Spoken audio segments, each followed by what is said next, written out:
देख रहे हैं भूतकाल समाचार।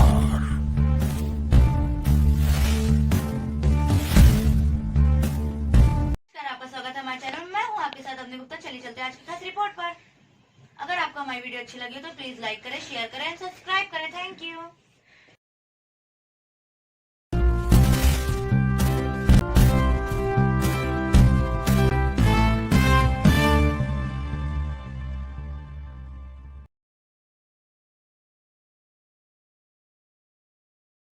नमस्कार, बी समाचार में आपका स्वागत है। आप देख रहे हैं भूतकाल समाचार।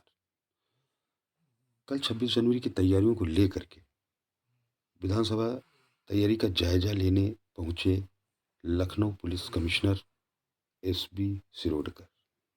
गणतंत्र दिवस की परेड के लिए पर्याप्त फोर्स है, कमिश्नर ने कहा। सुरक्षा के समुचित इंतजाम किए गए हैं। 26 जनवरी को सकुशल संपन्न कराएंगे।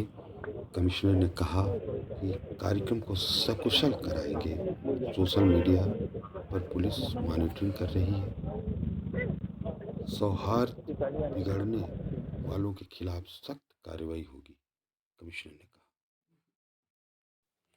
वहीं अगर शाम की बात करी जाए तो देर रात 26 जनवरी पर सुरक्षा व्यवस्था के मद्देनजर कमिश्नरेट लखनऊ ने कसी कमर। एडीसीपी मध्य मनीषा सिंह ने भारी पुलिस बल के साथ 26 जनवरी को लेकर लिया सुरक्षा व्यवस्था का जायजा। हजरतगंज इंस्पेक्टर विक्रम सिंह ने सहारागंज में बम निरोधक दस्ते और डॉग स्क्वाड के साथ की चेकिंग और ली संदिग्ध लोगों की तलाशी। इंस्पेक्टर महानगर अखिलेश मिश्रा बड़ी संख्या में पुलिस बल के साथ रहे मौजूद।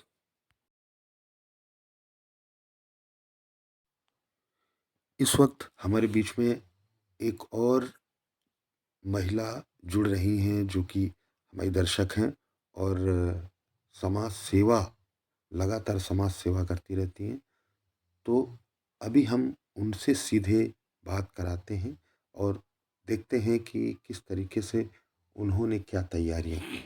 इस वक्त हमारे बीच ममता जिंदल जी जुड़ गई हैं। ममता जी बताइए कि कल अगर बात करी जाए तो कल 26 जनवरी का एक बड़ा पर्व है जिसको मनाया जाता है, विगत कई वर्षों से मनाया जा रहा है।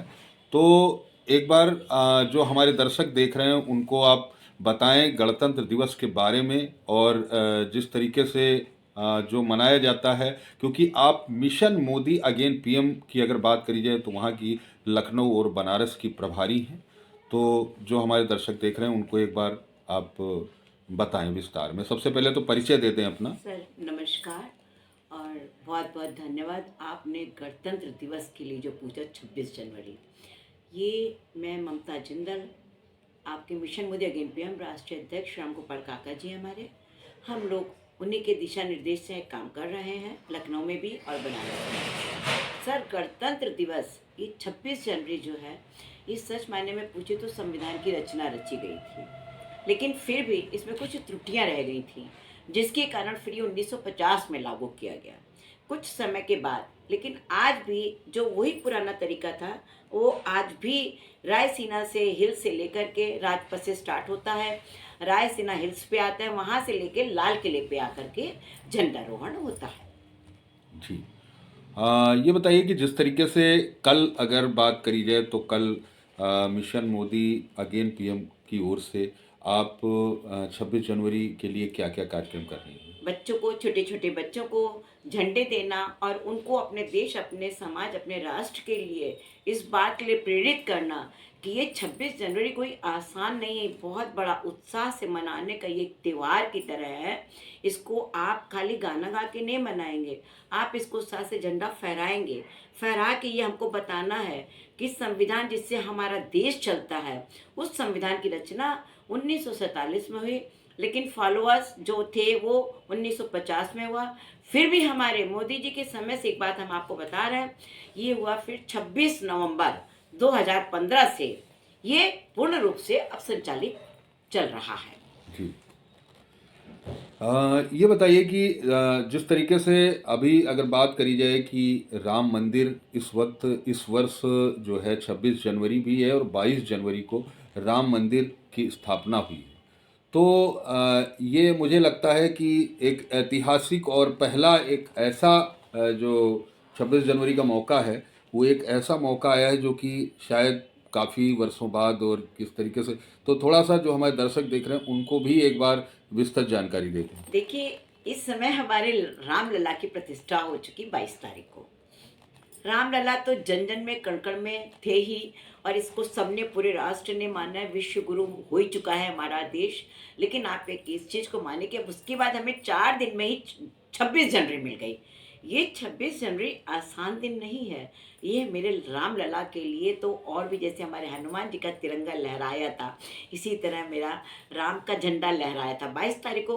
और 26 तारीख को हमारे देश का गौरवान्वित महसूस करने वाला एक क्षण है, जो कि अब हम 26 जनवरी इतनी खुशी से मना रहे हैं। साथ छोटे छोटे बच्चों को हम लोग झंडा बांटेंगे, मिठाइयाँ बांटेंगे, बच्चे राष्ट्रगीत गाएंगे, और राष्ट्रगीत के साथ में भक्ति के गीत भी गाए जाएंगे, शहीदों को नमन करते हुए भी गीत गाए जाएंगे, और बच्चियों को एक प्रेरणा मिलती। जैसे कल ही आप समझिए बेटी दिवस था, तो बेटियों को एक प्रेरणा देना कि अब तुम अपने अधिकारों से थोड़ा सा ऊंचे और उठो, कुछ करोगे तो कुछ ना कुछ मिलेगा। और आज इतना बढ़िया क्षण सबको मिल गया है। सबके साथ हमारे देश में योगी जी, मोदी जी हैं, तो सब कुछ संभव है। हर हर मोदी, घर घर मोदी का नारा हमारे प्रभु राम के चरणों में अब सब भी समर्पित होकर के कहते हैं, हमारे मोदी जी जैसा, हमारे योगी जी जैसा कोई दूसरा हो ही नहीं सकता, जो हमारे रामलला को ले आए, जिनका नाम आज की तारीख में बालक राम जी रख दिया गया है। जी जी।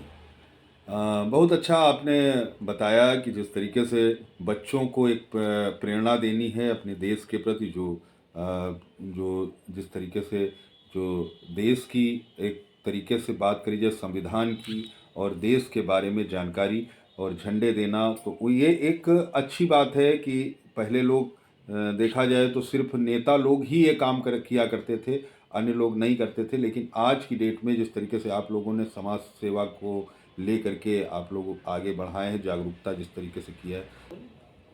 भाई साहब, एक चीज़ जानिएगा, आप चाहे राहुल जी हो, चाहे कांग्रेस हो, या कोई भी पार्टी हो, प्रभु ने एक शब्द तब 500 वर्ष पहले, छोड़िए 1000 वर्ष पूर्व, तुलसीदास जी ने एक लाइन लिखी थी, लाभ हानि जीवन मरण, यश अपयश विधि हाथ।